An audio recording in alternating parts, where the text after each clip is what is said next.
Hello, and welcome to another episode of Riding in Cars with Books. I'm Jaclyn. And I'm Phillip.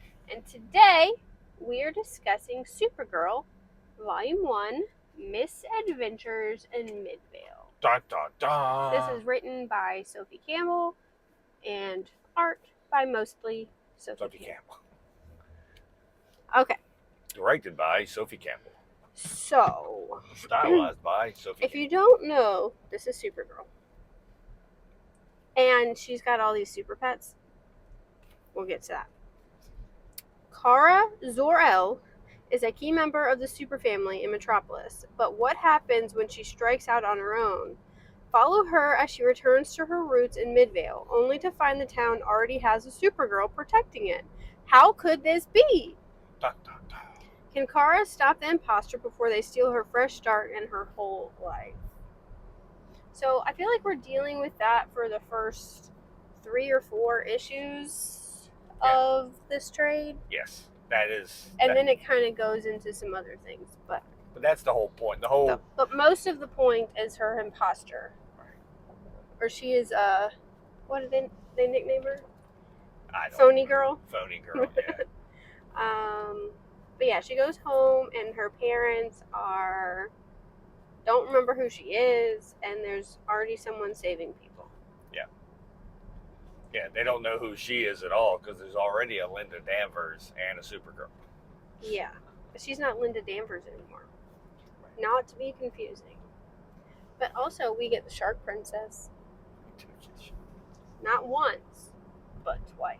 Yeah, that's pretty funny. And we get the super pets. Yeah, so we get multiple super pets in this. We get Crypto and Streaky and some other friends. Okay, so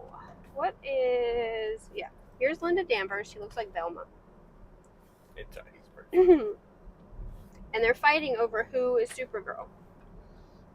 And then we also have Tiny Tino. Yeah. Is that his name? Yes. I can't remember the rabbit's name. I can't remember. So her sidekick is a rabbit. So that becomes another super pet. How does Linda Danvers get her powers? Do you remember? I don't remember. You just read it. I don't really think they went into that, did they? I mean, the whole premise of this storyline is resetting up Supergirl back in her hometown of Midvale and setting up her origin of where she was Linda Danvers, she was raised by the Danvers. Yeah. And all this in this town. That's really where we were going with this. Candy. The bunny's name is Candy. Yeah, okay, so Lesla is like obsessed with Supergirl and that she becomes Supergirl. Right. And then she wants to be admired. She wants to be loved because her parents are awful. And they are on Kandor. Right. They're in the bottle city of Kandor. And they're on the Science Council. So they really don't have time for their daughter. Right. And then Supergirl also does patrol of Kandor every so often to keep it safe. So There's a whole bunch of reasons why Lesla does not... Because Supergirl's so perfect. She's perfect. She has no problems in her life, and I want to... From her perspective. Yeah. I want to emulate that. So... I'll just take over her life, and my life would be better for my horrible parents. Yeah, so she, mind controls Kara's parents and takes all her old super suits, and they fight and destroy the Danvers house and all this stuff. Yeah. So that's how it starts. That's when Kara decides it's not worth it. No. I loved seeing Lena Luthor and her being friends because I would not expect them to be friends. And I really liked Lena in here because she was really the voice of reason. Because she's like, have you ever been alone, Kara? Like, seriously, what would you do if you were that lonely? So she was like, okay. Yeah, Lena's trying to be a good person. She's got a little bit of that Brainiac 5 in her. Yeah. So eventually, Supergirl defeats Supergirl. Does she get her new costume in here? I can't remember. She wears mini costumes. Yeah, but does she get... Yeah. Lena makes her a new costume. Yeah. Okay. I couldn't remember if that's in here or not. There's a lot of L's. Because after Supergirl's not Supergirl anymore, she goes back to being Lesla. She is Luminary, is her superhero name. Well, that's, that goes back to the Superman stuff. Remember, because like Superman originally had Lana Lang, and then it was Lois Lane. Yeah. Else, Lex Luthor. So here's Luminary in her outfit. So basically, Kara's like, hey, I'll take her under my wing and make sure she doesn't do anything bad ever again. And so then we get an adventure of Super Pets, really. Issue 5. Yeah, it's just a one-shot. Is like issue... They're honey something, right? Yeah. Well, issue 4 is they go out to party for Halloween. And then we get like this nightmare realm. Yeah. And then issue 5 is all the Super Pets go out and ruin the day.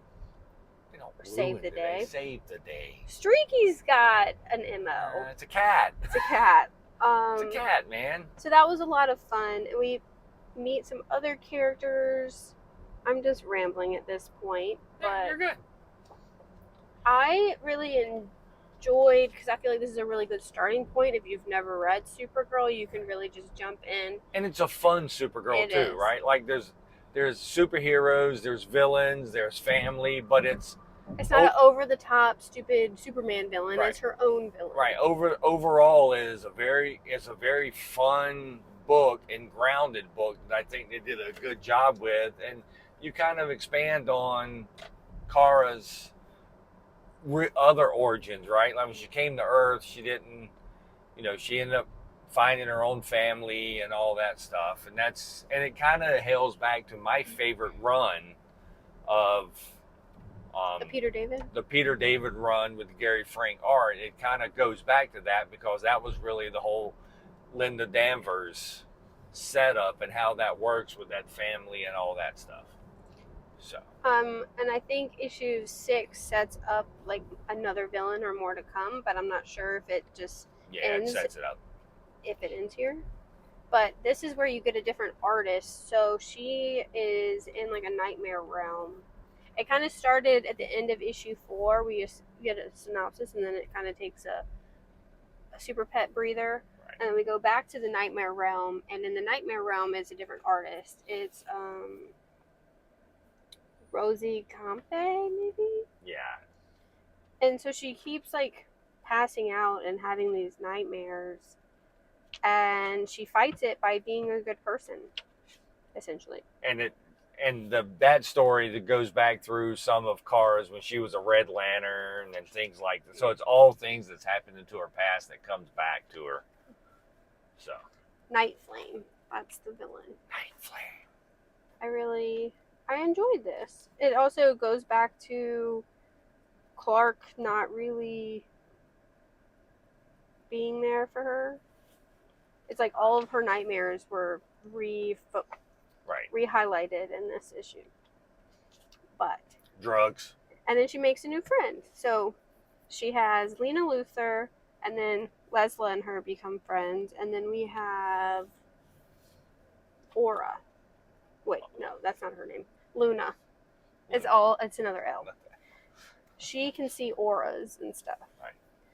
So. And she hangs around for a while too. Yeah, so I feel like that's a fun friend group. It's really a friendship story. Yep. And they have just later on in other volumes, they have some issues because it's friends. And they're girls. So. Yeah.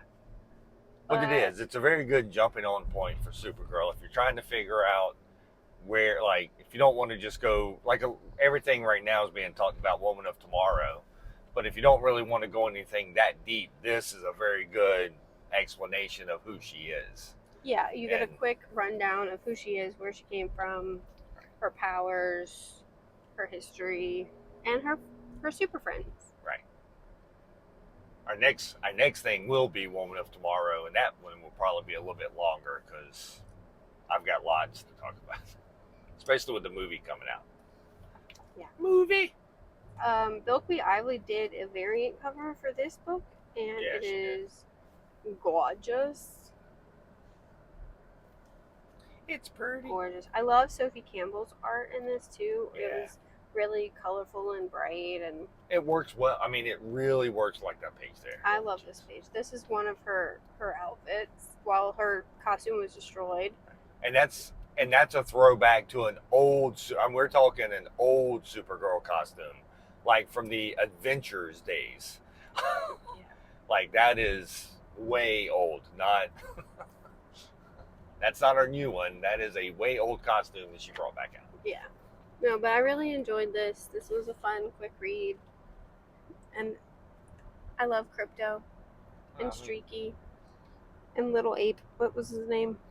Titana. Tiny Tano. Tiny Tana. Tiny Tano. Yeah. But Streaky's got a little bad streak in it. Well, He's fun. it's Streaky. I It's a know. cat. I've You don't never care. read about Streaky before. It's always been Crypto.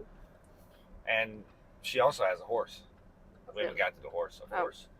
Of course. And then a little litter of kittens get superpowers temporarily, so that was fun. Yeah, that was the whole adventures in the The super pet issue. Super Pet issue. Whoa. That's And blinding. that was because of what happened at the party. Yeah. Yeah.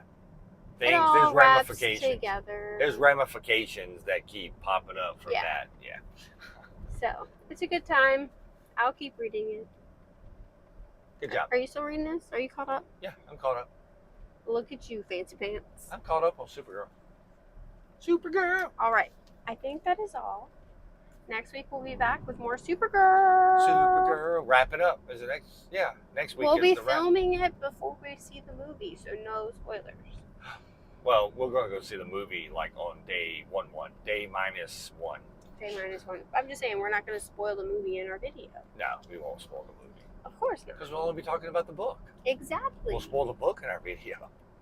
Yep. Okay. Supergirl, Volume 1, Misadventures in Midvale by Sophie Campbell.